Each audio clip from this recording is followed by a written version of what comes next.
What's up, everybody? Mike Guillaume, Sons of a Pitch, an American soccer podcast, here to bring you episode number 180, at least I think. Don't know, because again, all these team previews, we'll figure it out when the team previews are done. Thanks for joining me today. On this episode, we're going to talk about CCL Leg One Recap, as well as a preview for the leg number 2. How do we think the MLS teams are going to fare? Will they get out of this round? Will all of them get out? I'll let you know in this one, so make sure to stay tuned for that. Also, we'll talk some normal MLS news and notes, and then some preseason results on top of that. So thanks for joining again. My name is Mike Guillaume, your host, Sons of a Pitch, an American soccer podcast. Make sure you guys hit that subscribe button down below, smash that like button as well, and make sure that you turn on that notification bell so you don't miss any of our awesome American soccer content. We will be going live a lot coming up here over this week, as well as the end of the week as well, because MLS opening kick is this weekend, Saturday. Well, Friday night, actually. Friday night kicks off with San Jose and Houston, and then Saturday we've got the regular slate of games there. So exciting times ahead for MLS fans. It's finally here. All right, so let's get into some of the action here, talking about the CCL leg number 1. The first game we'll talk about was the first game that happened. Marathon against Portland, a 2-2 draw in this one. Great result for Portland on the road. Really can't complain there. 2 away goals. A good result. Anytime you can go down to Central America and walk out with 2 away goals, it's a positive to head back for the home leg. Mora in the 31st minute, 35th minute, it was all Timbers up to that point. They had chance after chance after chance, just could not get past the keeper for Marathon, and it was just a great show from the Portland Timbers. Now, the Timbers, right after that, they kind of fell apart. And a few minutes, I think it was 3 minutes later, is when Marathon tied it up at 1-1. Going into the second half, Valeri with an unbelievable free kick ended up bouncing off the post, hitting the keeper in his back, and then into the goal. A beautiful free kick from Valeri, which, I mean, how many times have we seen that from Diego Valeri? He's still got it. Valeri is unbelievable, and I'm glad that he is still in MLS at this point. So, hey, we got Christopher Zarate Ortiz on Facebook. How you doing? Thanks for jumping on, Christopher. Overall, a great performance from Portland with that second goal. Then about 10 minutes later, Portland gives up the equalizer yet again. And that's the only downfall I have for Portland on this game, was that they kind of fell apart after their goals. Like, they'd get their goal, and then they would just start sort of sit back and relax a little bit too much. And that gave Marathon the chance to end up tying the game. And that may come back to bite them. It may not, though, because, again, going back to Portland with that 2 away goal lead, because it is tied on aggregate 2-2. I think that they're going to be okay. We'll talk about predictions as soon as we're done with all the recaps there. But Brother BKL is on as well. How you doing, Brother BKL? Let's hear it. You are here. I am going to spit it, my man. And there is Ryan T as well. How you doing, Ryan? Thanks for jumping on. All right, so the second game up, Alajuelense against Atlanta United. Atlanta United escapes Alajuelense with a 1-0 victory. Everybody's like, oh, Atlanta got lucky. They did. They really did get lucky. Guzan was sent off in the 43rd minute. Just a really poor play for him. It was a dog, so he got the red. At first, it came out yellow, and we're thinking, okay, it's just going to be a yellow card. Well, it was a red. The right call was made, even though it seemed like it was the complaining of Alajuelense's players that got that done. But overall, Guzan sent off in the 43rd, and then they got really lucky on their penalty as well. Atlanta really lucked out with the penalty call. That was not a penalty kick, but you got to take it. It's CONCACAF. The gods of CONCACAF giveth, and they taketh. It's just that simple. So they take the penalty and slot it home, and it is a a good result for Atlanta. Guzan, again, sent off, so he'll be out for the second leg. And Joseph Martinez is back. He got into this game, came in the 67th minute, and the Atlanta United fans have got to be excited about that because that team is a completely different team when he's on the field. There is no doubt about that. All right, so Brother BKL says Atlanta United doing good in leg one. I don't know what would happen if LD Alajuelense keep it up. You know what? I think everybody is really pumped up about Alajuelense, and they talk this game like Alajuelense is this just amazing Caribbean team. They're not. Yes, they do well in Costa Rica, and they're on a hot run of form right now, but they're not that good. They don't have a ton of talent. I mean, you have Johan Venegas, who is a Montreal Impact or CF Montreal outcast that could not hang with one of the worst teams in MLS. That's not a good team. Yeah, they've got Brian Ruiz, the captain for Costa Rica. Great. Alajuelense is way overrated. Way overrated. I'll say it now. I'll say it again. And we'll talk about it in predictions on that second leg that'll be in Kennesaw, Georgia. And not at the Mercedes-Benz, but still, Alajuelense, I don't think they're that good. And I saw a tweet on Twitter, so it's not confirmed. But again, I saw a tweet from some network, some reporter that said that Alajuelense had a player who has a current active charge against him for pedophilia.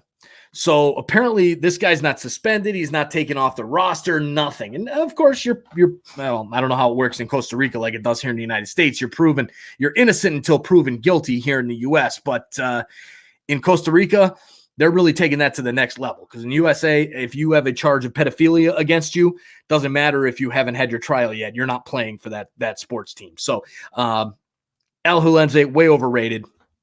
But that's all I want to talk about for that. I mean, they won CONCACAF League and they've been on a good streak. But other than that, forget. All right, Lyon and TFC. This one finishes up in a 1-1 draw. A great result from a hugely undermanned Toronto FC squad. We were live for the live stream reaction on that one, and I mean, it was a great game for Toronto FC. They came out really strong in the beginning of the game, and then all of a sudden it just kind of fell off a little bit with for Lyon, and then Lyon comes out with a cracker. The goal was scored by Navarro, one of the best goals you are bound to see in CONCACAF Champions League. Josue Fernandez is on. How you doing, Josue? Glad to have you hanging out. So Toronto FC goes down 1-0. And you think, okay, they might start caving in. They're undermanned. They were missing, I think it was 5 to 6 starters, right? So Ao Akinola wasn't there. You had some guys in the midfield that weren't there. You had Chris Mavinga out. You had Westberg out. You had Pozuelo out. You have Osorio out. I mean, the list goes on and on and on for the guys that were not playing. All the youngsters, Jaquil Marshall-Ruddy, Jaden Nelson, they weren't in the lineup. So I was thinking, at least going into that matchup, Toronto FC's done. There's no way they get out of Lyon with even a chance at the second leg tie in Osceola County Stadium in Orlando. But they were valiant. They really were. An own goal by, I believe it was Mosquera on Lyon, coming off of a shot / cross / just put the ball towards the net for Erickson Gallardo. And it goes over the head of the keeper, Coda, and it's 1-1. Toronto FC gets the away goal, and that's how it would finish. But some news and notes there. Jay Jardim, how you doing, man? Glad to have you hanging out.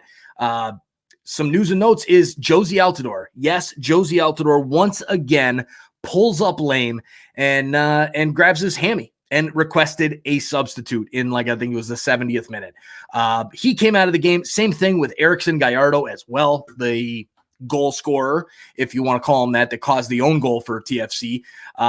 He went out as well. So, I mean, the list of injuries is just piling up with TFC.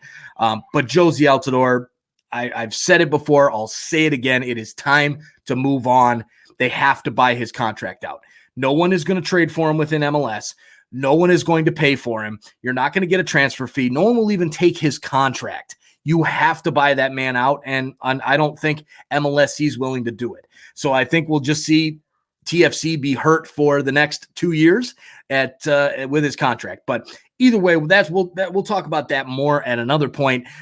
So overall, a great result, though, for TFC. 1-1 draw and the away goal heading back to Orlando. Unfortunately, not heading back to BMO with fans in the stands, but technically the home leg there. All right, so the next one up, Saprissa and Philadelphia Union. Another great result for an MLS team. And there you go. Jay Jardim says, it's crazy, man. I've never seen a team that's been hurt for 4 years straight. I completely agree. Toronto FC, Brother BKL says, Toronto FC are doing great and made it the tie. Let's see what happens in leg 2 if altitude could help the players. Yeah, that's a possibility. Mexicans might feel uncomfortable there, especially being a baseball stadium. We'll talk about that in predictions coming up next.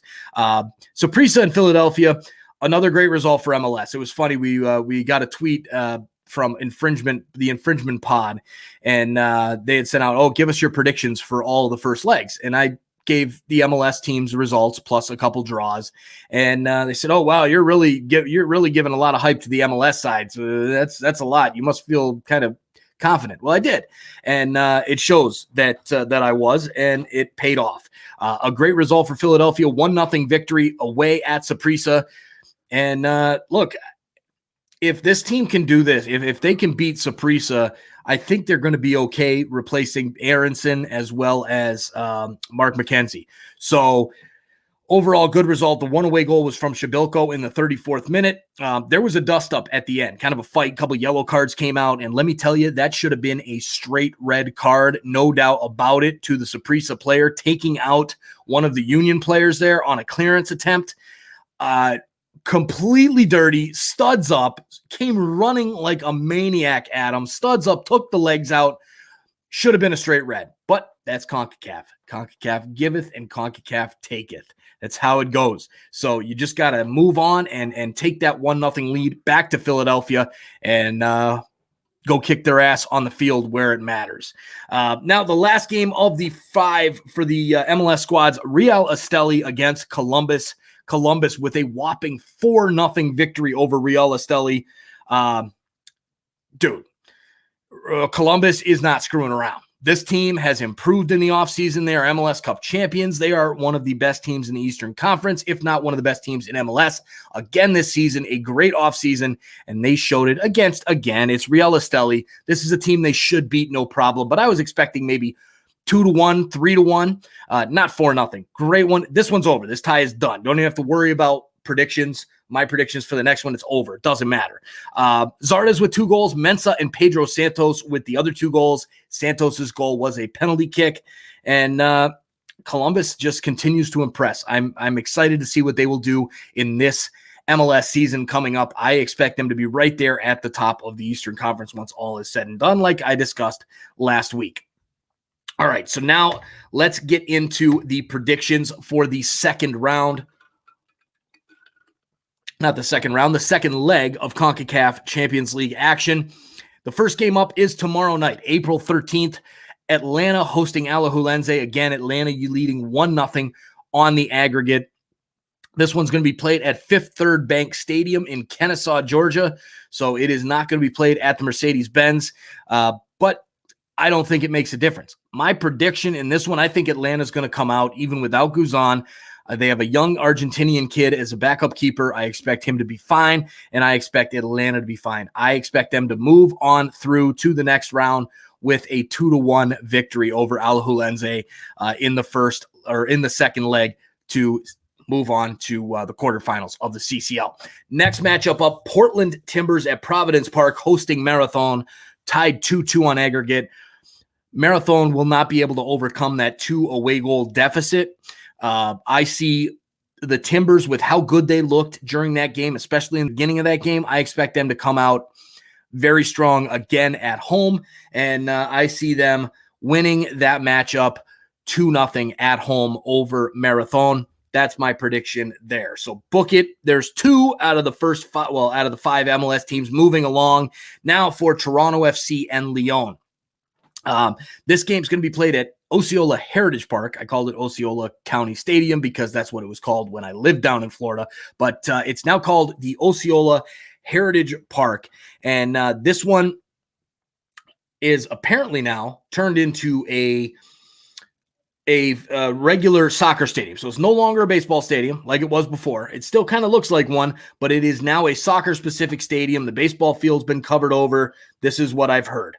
Whether or not that's the case, I don't know, but I guess it was for Orlando City and them as kind of a training pitch or something to that note. So that I think hurts Toronto a little bit. Because I was expecting Lyon to show up at a baseball stadium and go, oh God, what's the deal here? What are we playing on? But I just can't see Toronto winning this tie because of all the injuries. There's too many injuries. I did see a report that Osorio may be back. Akinola was in training. There are some guys coming back. It was Jaden Nelson was in the photos as well. He's training, but for me, it's just too much. You're not going to be able to overcome those injuries with basically 6, 7, 8, 9 guys out. I don't see them beating Lyon in a second leg over 2 legs. It's just not enough. So I think Lyon gets it done. I think they'll end up scoring 2 away goals, and I think it'll be a 2-2 game, and Lyon will advance on away goals. That's my prediction there. And again, as a reminder, we will be live for that game. I'll be live here on Sons of a Pitch, an American Soccer Podcast, live stream reaction as well. I'll be on Toronto Sports Insider for that one, but it's going to be a fun one. That's for sure. Now let's take a quick sponsor break.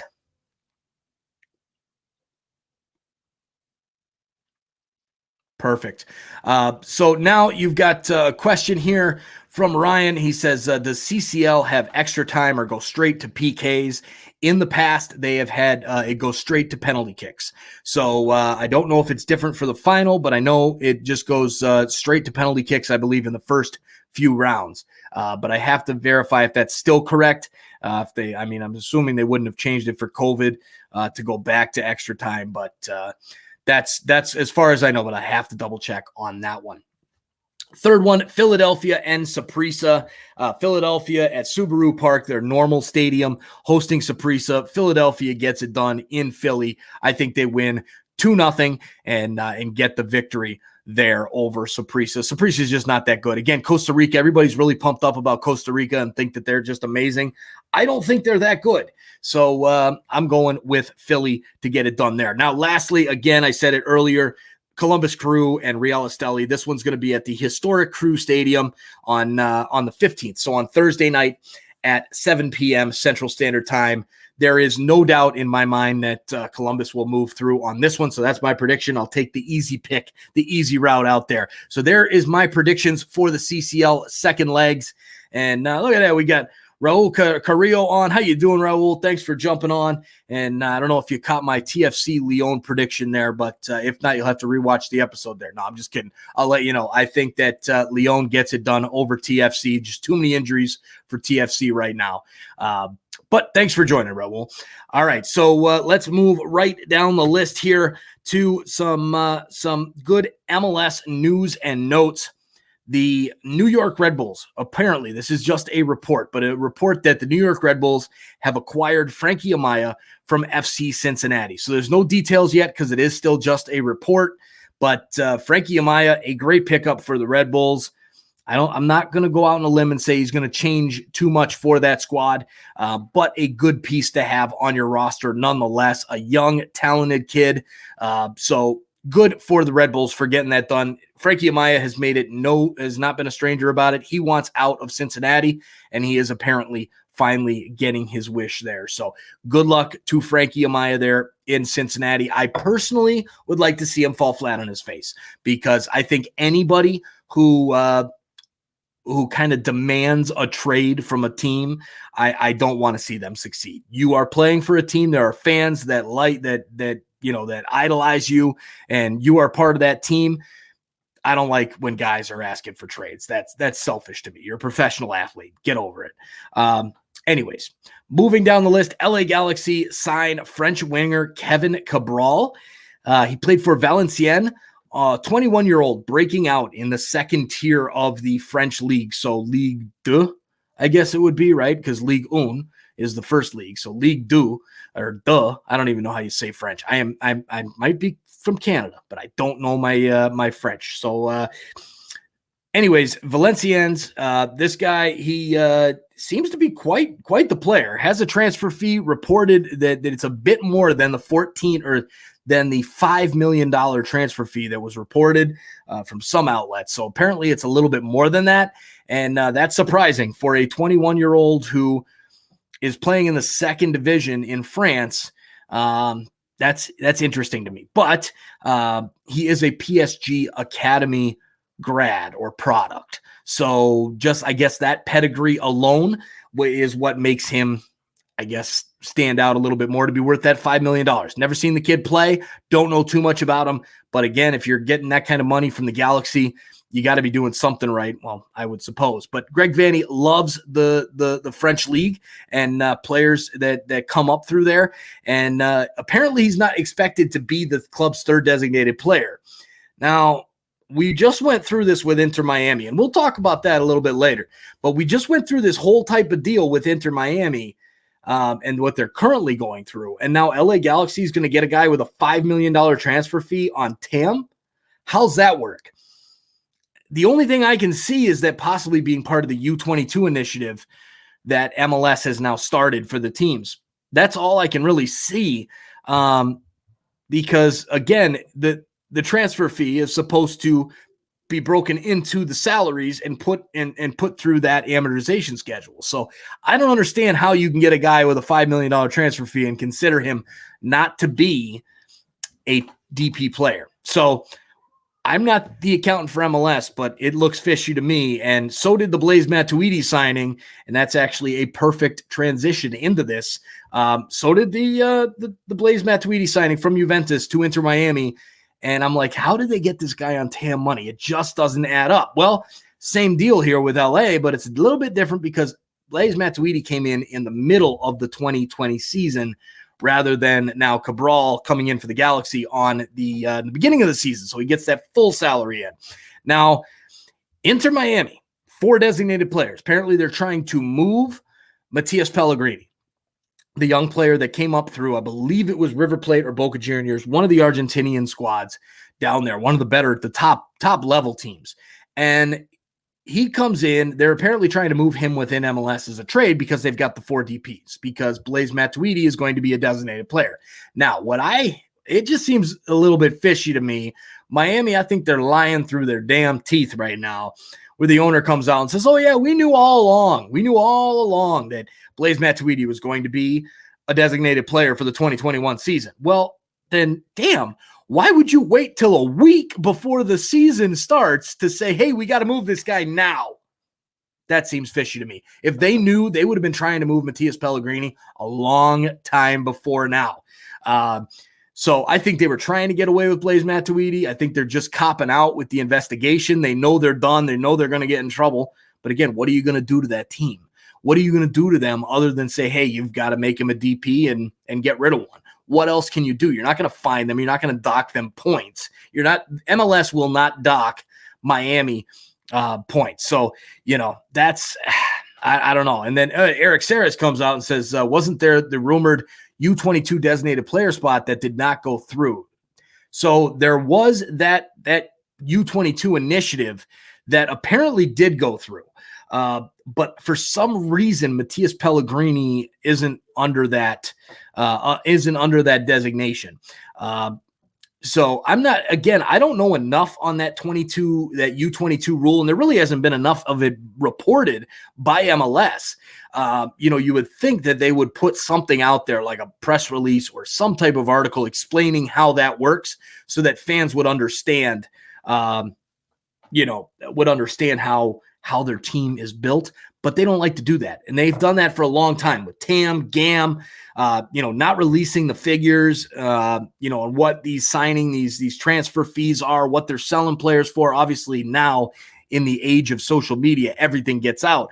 But I got to look up a little bit more information on this U22 DP rule that apparently did go through. But good point there, Eric. Appreciate that. And thanks for hanging out here. And then Daniel, how you doing, Daniel? A member of Sons of a Pitch, an American soccer podcast. And you too can join to be a member on our podcast. Get part of the best soccer community out there. $199 for the starter level. Get your name featured in the scroll below me, as you've seen running down the entire time. The loyalty badges and the custom emojis as well for $4.99. You get all of that, plus your members-only lives, discounted merchandise, and name in the description of the videos. We've got 3 designated players as well as 2 starter levels. And hey, just so you guys know, we got 5 spots left on that Founders Club, so you guys can get in on that. But great question there from Daniel Young. Do you believe Blaise M will move on and go back to Europe? I don't. I think with him coming over here, I think he stays. I don't see after how, I wouldn't say how poorly, because he didn't really do that bad, but after how poorly the team did, I don't see him having much of a chance to go back to Europe at this point. So I would say he stays, and that they'll end up either buying out Pellegrini, or will be able to move him at some point, or the league will figure out some way to make it work for Miami. Again, if this was a squad, that doesn't get the love of the MLS office like the Galaxy do, and David Beckham will, I'm sure they'll figure out a way to get him to work. So I don't think he's going back, but great question, Daniel, and glad to have you as a member here of Sons of a Pitch, an American Soccer Podcast. And I want to congratulate Ramon Pablano and Jamie Pohlny as well, 2 designated player members. They actually just moved up a month, so now they actually have a different loyalty badge now. It's not just the white background, it is the black background. So the longer you stay on as a member, the better your perks get here from Sons of a Pitch, and we move on. So anyways, next up, we've got Minnesota United. Couple news and notes from them. Minnesota United in talks to sign winger Franco Frangipane, and please, God, forgive me if that name is pronounced incorrectly. But yeah, that Franco F is apparently rumored to sign with Minnesota United. A TAM signing, 27 years old. Looks like it might get done before the season opener on Friday. But again, with COVID protocols and all that business, I don't expect to see him suit up in that first game for Minnesota United. But they also signed Ramon Pablano from Boca Juniors, a big-time striker that club desperately needed. All they had was Juan Agudelo up top, and then some young kids who might have been breaking out. They needed help up front, and they got it in form of Ramon Pablano. And I just have to put this disclaimer out here. If you've been watching the team preview episodes, so I just recorded the Minnesota United season preview and harped upon the fact that Juan Agudelo is not good enough to lead a team and have a great season when you don't have a big-time striker, or at least better than Juan Agudelo. And I kid you not, 2.5 hours after I finished recording and editing and uploading that, of course, I set the release date out later, but after it was completely uploaded and done, I get a notification that Ramon Pablano got signed. You want to talk about annoying? You just put in 4 hours of work on a team preview, and that happens. So I just put a little disclaimer in the description that says, hey, just so you guys know, this is the signing that happened. But very annoying, and it happens at least once a year with the season previews, if not twice a year through that process. But so that's the news from Minnesota United. Nashville SC acquire Dylan Nealis from Inter Miami. A youngster was the number 3 overall pick in the super draft for Miami, for Miami. And he is moving on to Nashville for $175K in GAM general allocation money with a $50,000 bonus based off of performance. So if Nealis hits certain marks this season for Nashville, he will, Miami will receive more GAM, up to $50,000 more. A very good pickup for Nashville, who is really sneaky as being a really good team. Nashville doesn't have the shiny names. They don't have the luster of an Inter Miami, but man, they're good. They've got some really good players there. The back line being led by Walker Zimmerman, who he's a big name to your big-time MLS fans and USMNT fans, but not necessarily to household US soccer watchers or MLS fans, right? So Nashville, look out for them this season. I think they're going to be much better than people give them credit for. And look at that. We got Sheeptards on. How's it going, Sheeptards? Thanks for jumping on. Another member that I speak of there. So thank you, Sheeptards, for being a member of Sons of a Pitch, an American Soccer Podcast. And Then we've got, it was funny. There you go, Daniel. Daniel comes up with this question here. What do you think of NYCFC signing Thiago Andrade? That's actually right next on my list to talk about here before we finish this episode off around the 30-minute mark. But I actually got a little bit more to talk to, so we'll go a little bit longer tonight. New York City FC signing Thiago Andrade from Bahia in Brazil. A very good signing. I think it can work out really well for New York City. This player has just broken into the first side with Bahia in the top flight in Brazil. And they're in brother BKLs. That Brazilian striker is a great talent. I'm glad NYCFC signed that talented striker. We finished until June, if necessary, for signing Santiago Rodriguez. Yeah, so that is definitely an opportunity there for them in the summer to get Santiago Rodriguez. But Andrade looks like a great signing. 22 years old or 21 years old. I think he was 21. And really looks to be full of talent. And another one of those moves that's just kind of like what MLS has turned out to be. These young South American players moving to MLS and kind of taking the Miguel Almiron route. If they're good enough, they end up going on to bigger and better things across the pond. And, it really looks like a great signing for New York City. I'm excited about it.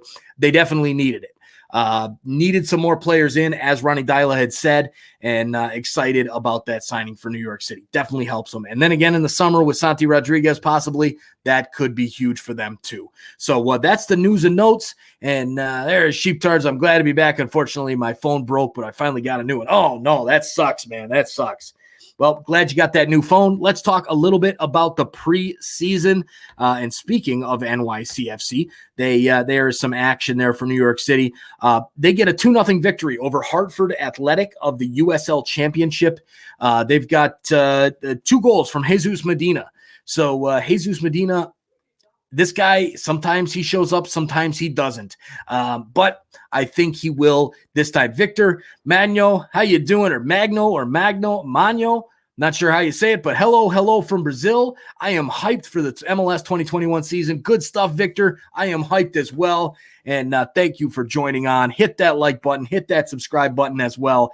So good result there for New York City to get it going, and really getting ready for this season to start this weekend. So now we've got the Vancouver Whitecaps and the Chicago Fire, 3-2 for Vancouver. So the Fire lose their preseason finisher, and this one was played out at StubHub Center, or what the hell they call that park there, SeatGeek Stadium out in Bridgeview, where they played their last game over a year ago now, since they've been in Soldier Field. But overall in that one, Christian Dahome and Lucas Cavallini with the goals for Vancouver. Cavallini with the brace, kind of like Medina. He's trying to play a little copycat there.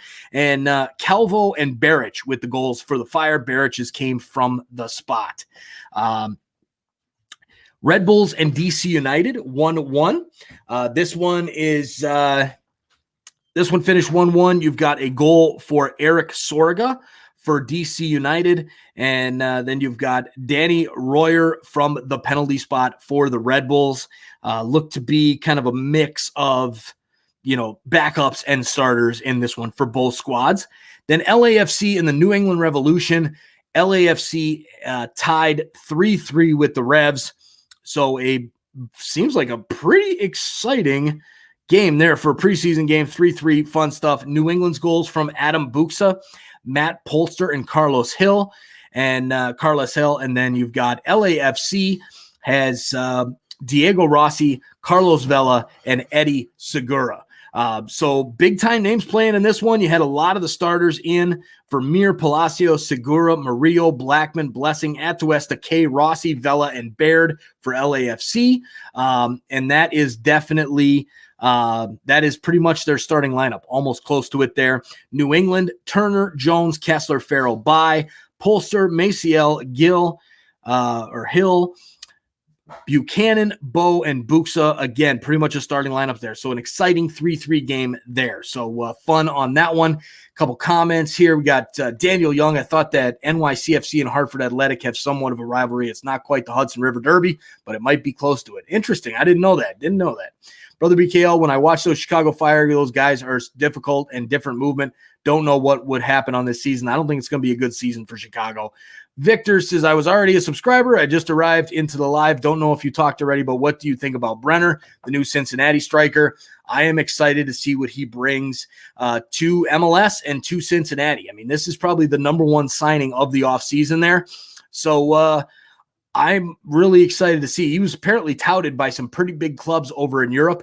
So it might be a very, very big signing for Cincinnati. I think he does well in MLS. He's coming over. The hype is there, and sometimes that hurts more than it helps, especially for a younger player. But I think he does well. Coming over from Sao Paulo to a place like Cincinnati can be a bit of a shock to the system for some people. But Cincinnati's culture has been bad, but I think it's time they turn that around, and hopefully he will help lead that. All right, Austin FC beats San Antonio FC 5-1, a huge victory for Austin. Their goals from Cecilio Dominguez. He had 2 goals.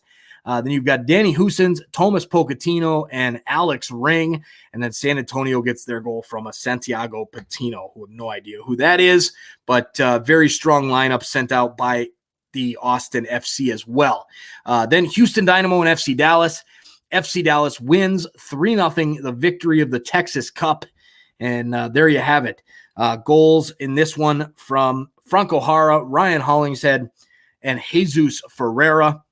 And very strong lineups from both squads. LA Galaxy beats Real Salt Lake 1-0 from a goal from one of my favorites, Victor Vasquez, former Toronto FC man. Very exciting that he's already scoring in the preseason. Real cool. Good to see him get that victory there for LA Galaxy. Seattle Sounders beat San Diego Loyal 1-0 on a goal from Will Bruin in the 6th minute. And that is the preseason recap. Next week, we're going to be talking about the games themselves. So again, I will be live. I forgot to load up the graphics tonight. We're going to be live on Wednesday night for Toronto FC and Lyon, the second leg of the CCL matchup. Then we're going to have the game on Friday night between Seattle and Minnesota. And then on Saturday will be TFC and Montreal, the 401 derby, live right here on Sons of a Pitch, an American Soccer podcast. So look out for those lives. Daniel says, what do you think of NYCFC sharing the Richmond County Stadium for our women's team? By the way, Richmond County Stadium is in Staten Island and home to the Staten Island Yankees.